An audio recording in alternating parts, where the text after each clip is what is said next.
Hello students, मैं Neeru Gupta, associate professor department of chemistry, government MS college Bikaner.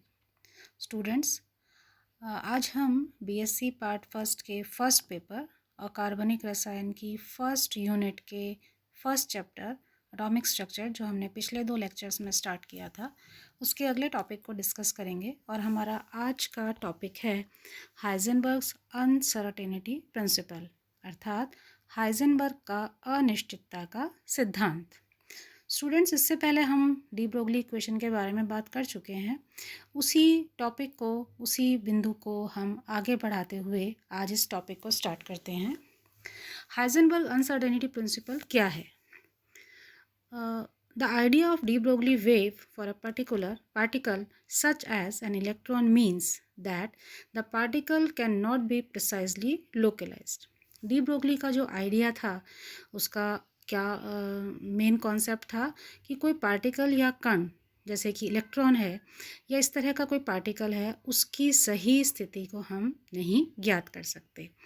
And this fact was explained by German physicist Werner Heisenberg in his uncertainty principle in 1927।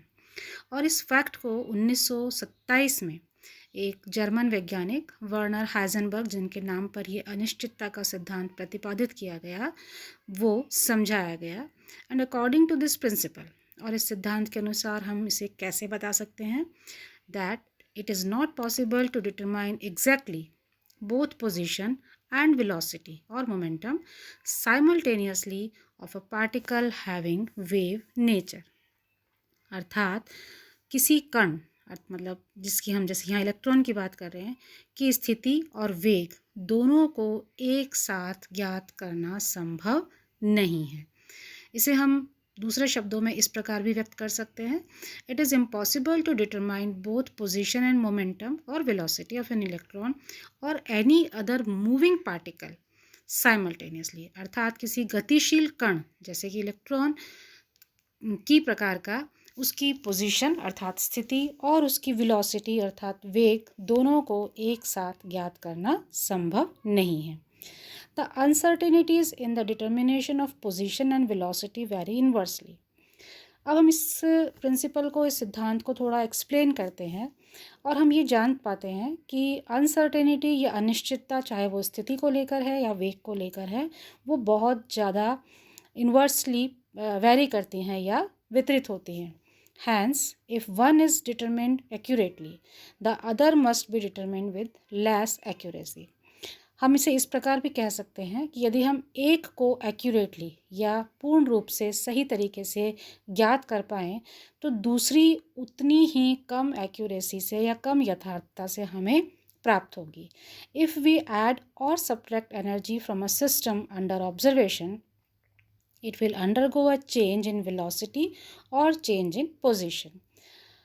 हम यदि जिस तंत्र को हम समझ रहे हैं, उसमें यदि हम ऊर्जा को जोड़ें या उसमें से ऊर्जा निकले, तो ये कहा जा सकता है कि उस सिस्टम में वेलोसिटी अर्थात वेग या उसकी पोजीशन अर्थात स्थिति में भी परिवर्तन आएगा। Now the product of uncertainty in position and velocity of an electron is directly proportional to the Planck constant.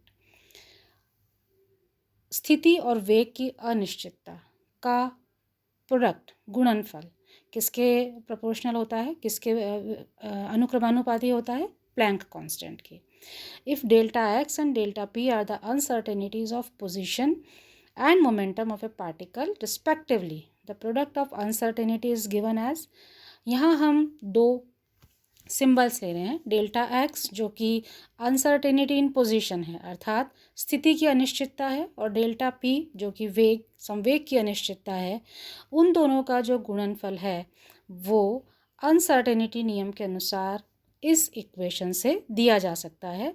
Equation यहाँ पर लिखी गई है delta p into delta x, अर्थात अनिश्चितता संवेग की और अनिश्चितता स्थिति की, इन दोनों का गुणनफल अनुक्रमानुपाती है h/4 पाई के, जहाँ h प्लैंक कांस्टेंट है।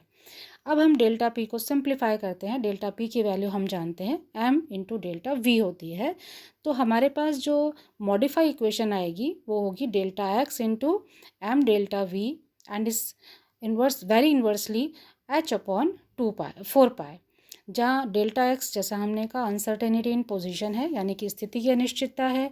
डेल्टा पी जो कि m डेल्टा v के बराबर है, वो संवेग की अनिश्चितता है, जहाँ m मास है और h प्लैंक कांस्टेंट है। The above expression is known as uncertainty principle. इस प्रदर्शन को हम अनिश्चितता का सिद्धांत कहते हैं, या अनिश्चितता के सिद्धांत को इसके द्वारा व्यक्त किया जाता है। Now it is clear from the equation that when the position of electron is measured accurately, अब इस इक्वेशन से जो बात निकल कर आती है वो क्या है कि यदि इलेक्ट्रॉन की पोजीशन या उसकी स्थिति को हम पूर्ण यथार्थता के साथ ज्ञात कर सकते हैं, that is delta x is small then delta p will be large, क्योंकि ये दोनों एक दूसरे के व्युत्क्रमानुपाती हैं या इन्वर्सली वैरी करती हैं। तो यदि डेल्टा एक्स का मान छोटा होगा तो delta p will be large, अर्थात उसकी स्थिति का डेल्टा एक्स स्मॉल होने पर उसका वेग ज़्यादा होगा, meaning thereby momentum will be measured less accurately. इसलिए हम उसको उतनी यथार्थता के साथ ज्ञात नहीं कर सकेंगे।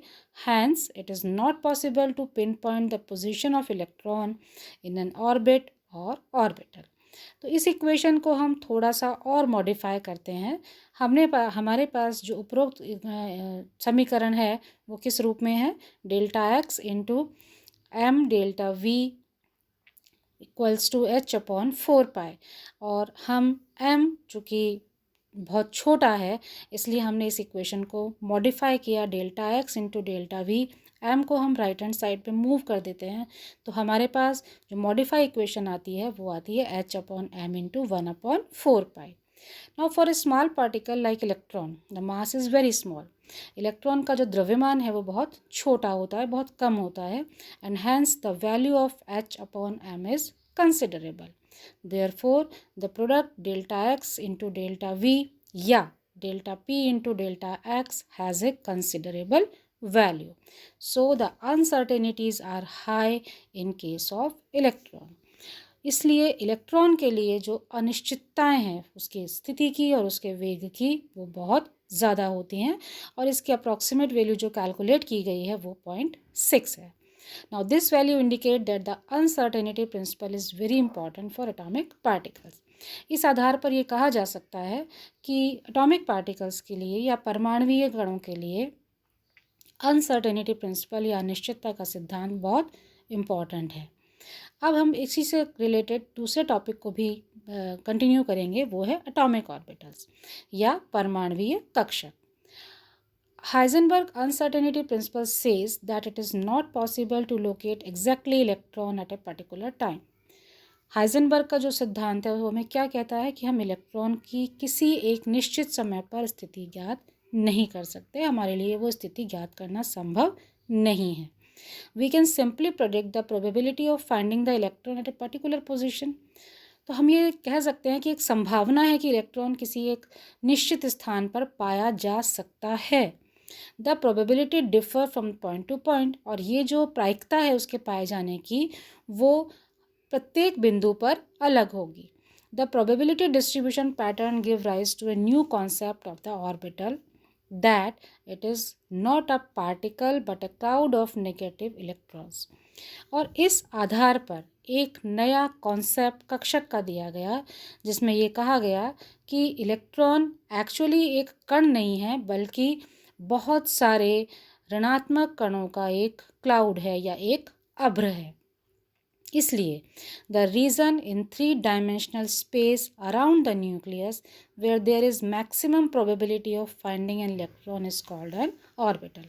अर्थात एक त्रिविमीय स्थान में नाभिक के चारों ओर का वह क्षेत्र जहां इलेक्ट्रॉन के पाए जाने की सर्वाधिक प्रायिकता या सर्वाधिक संभावना होगी उसे कक्षक या ऑर्बिटल कहा गया। दस orbital represent the charge cloud of electron. Simple way में इलेक्ट्रॉन का क्लाउड या उसका अभ्र ही एक कक्षक की परिभाषा है। अब कक्षक कितनी तरह के होते हैं, उनके क्या नोटेशंस होते हैं, उन्हें किस तरह से व्यक्त किया जाता है, ये इस छोटी सी टेबल से आपको क्लियर हो जाएगा। ऑर्बिटल्स हैविंग नोटेशन हम जानते हैं SPDF है। ये कहाँ से आए हैं, नंबर, ऑर्बिट, कक्ष 1, 2, 3 और 4 से। यहाँ ऑर्बिट और ऑर्बिटल्स में आपको डिफरेंस समझ में आना ज़रूरी है। पहले कक्ष के लिए कक्षकों की संख्या कितनी होती है? 1, और उसका नोटेशन होता है 1s। ये आप सब बहुत अच्छे से समझते हैं। दूसरे कक्ष के लिए हमारे पास 2 कक्षक होते हैं और उनका नोटेशंस हम 2s और 2p से लिखते हैं। इसी प्रकार तीसरे कक्ष में 3 ऑर्बिटल्स पाए जा सकते हैं, उनके नोटेशंस हैं 3s, 3p एंड 3d। चौथे कक्ष के लिए 4 ऑर्बिटल्स होंगे, 4s, 4p, 4d and 4f। इसी प्रकार पांचवें कक्ष में हमारे पास नंबर ऑफ ऑर्बिटल्स 4 ही होंगे, जिन्हें हम 5s, 5p, 5d और 5f से प्रदर्शित करते हैं। अब यहाँ 1s ऑर्बिटल क्या रिप्रेजेंट करता है? s कक्षक है जो प्रथम कक्ष के लिए है। इसी तरह से 2s ऑर्बिटल का मतलब क्या है? s कक्षक है लेकिन उसका कक्ष सेकंड है या 2 है। फॉर s ऑर्बिटल l का मान 0 होगा, p ऑर्बिटल के लिए l का मान 1 होता है, d ऑर्बिटल के लिए l का मान 2 होता है और f के लिए l का मान 3 होता है। ये इनकी हमने एक छोटी सी स्ट्रक्चरल रिप्रेजेंटेशन यहाँ पर शो की है। s ऑर्बिटल गोलाकार हैं और जो बिंदु आप देख रहे हैं वो इलेक्ट्रॉन अभ्र को प्रदर्शित करता है। इसी प्रकार p ऑर्बिटल आप जानते हैं डंबल शेप होते हैं, d ऑर्बिटल्स डबल शेप होते हैं। तो ये इनके कक्षकों का एक चित्रीय रूपांतरण है। अब इनकी शेप्स के बाद हम ये जानेंगे कि किसी एक कक्षक में अधिकतम इलेक्ट्रॉन्स कितने आ सकते हैं। इसको निकालने के लिए हमारे पास एक 4l+2 का नियम है, जहाँ l उसकी द्विगंशी क्वांटम संख्या है, जो अभी हम आगे और डिटेल में डिस्कस करेंगे। इस टेबल में आप देखिए हमने 4 कॉलम्स लिए हैं। पहला कॉलम है हमारा ऑर्बिटल्स का यानी कक्षकों का, जिनका नोटेशन हम s, p, d और f से रखते हैं। अलग अलग ऑर्बिटल्स या कक्षकों के लिए जो द्विगंशी क्वांटम नंबर है या एजीमुथल क्वांटम नंबर है, उनकी वैल्यू को हम l से रिप्रेजेंट करते हैं। 4l+2 से हमारे पास वो नंबर आएगा जो उस कक्षक में इलेक्ट्रॉन्स की संख्या को ज्ञात करने में हमारे लिए सहायक होगा। फॉर एग्जाम्पल s ऑर्बिटल के लिए l का मान अभी हमने देखा 0 होता है, तो जब हम ये वैल्यू 4l+2 में रखेंगे तो हमारे पास नंबर ऑफ इलेक्ट्रॉन्स की संख्या आएगी 2, क्योंकि 4 × 0 + 2 = 2। इसी तरह से p ऑर्बिटल्स में l की वैल्यू होती है 1 और ये मान रखने पर 4l+2 में हमारे पास इलेक्ट्रॉन्स की संख्या आती है 6, यानी कि p कक्षक में अधिकतम 6 इलेक्ट्रॉन्स आ सकते हैं।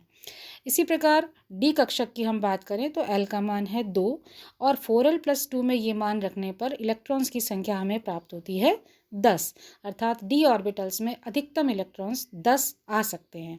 और f ऑर्बिटल के लिए हमारे पास l की वैल्यू 3 रखने पर इलेक्ट्रॉन्स की संख्या आती है 14, अर्थात f कक्षक में अधिकतम 14 इलेक्ट्रॉन्स स्थित हो सकते हैं। तो इस तरह से हम ऑर्बिटल्स की स्ट्रक्चर, ऑर्बिटल्स कौन कौन से होते हैं, ऑर्बिट और ऑर्बिटल में क्या अंतर होता है और किसी एक ऑर्बिटल में कितने इलेक्ट्रॉन्स के पाए जाने की संभावना होती है, वो कैलकुलेट कर सकते हैं। And finally the order of energy of orbital in an orbit is as follows. यदि हम अलग अलग कक्षों में कक्षकों की ऊर्जा का क्रम देखें तो हमें जो क्रम प्राप्त होता है वो है S is less than P is less than D is less than F, यानी कि F की ऊर्जा सबसे ज़्यादा होती है, उससे कम D, उससे कम P और S कक्षकों की ऊर्जा सबसे कम होती है। तो इस तरह से हम हाइजेनबर्ग के अनिश्चितता के सिद्धांत के आधार पर कक्ष और कक्षकों की परिभाषा और उनमें पाए जाने वाले इलेक्ट्रॉन्स की गणना कर सकते हैं। सो आज के लिए हमारा लेक्चर यहाँ समाप्त होता है। नेक्स्ट लेक्चर हम श्रोडिंगर वेव इक्वेशन का कंटिन्यू करेंगे। And till then thank you.